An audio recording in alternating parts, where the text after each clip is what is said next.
Your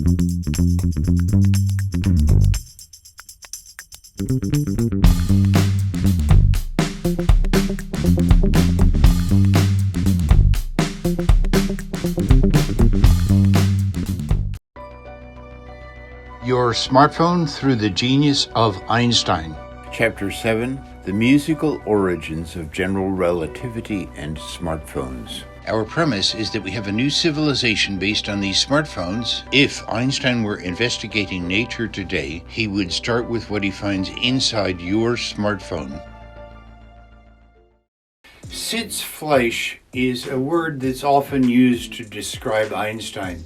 He had an ability to sit in a chair in his study, alone, isolated, thinking about one thing, like gravity. He could think about that one thing for hours, for days, sometimes for years. Every once in a while, if he felt stuck, he could get up and play his violin. He played the music of Mozart.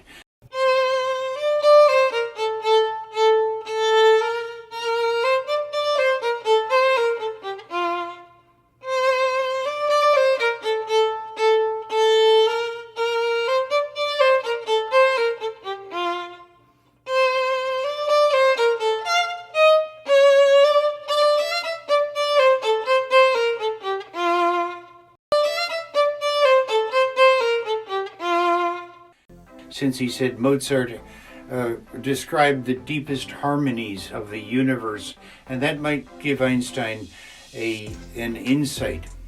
Sitzfleisch literally means sitting on your ass, and it sounds there like a negative word, but in German it's an overwhelmingly positive word. In German they have the ability to cobble together two unrelated words into something long and humorous, such as Wanderlust, meaning the desire to travel, or Schadenfreude, meaning taking delight in someone else's pain.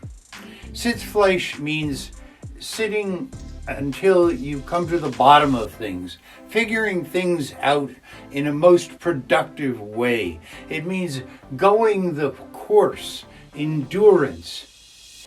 And that is how people described Einstein. So general relativity comes out of the music of Mozart and Sitzfleisch. But what about this? Where do smartphones come from?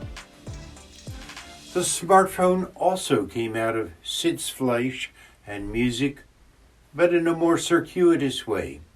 In 1999, a file-sharing service named Napster allowed users anywhere in the world to share their MP3 music files. Napster was peer-to-peer software that allowed users to share whatever MP3 music files they had saved on their hard drives with any other Napster user in the world, meaning that you could search for and download any album or music track you fancied for free.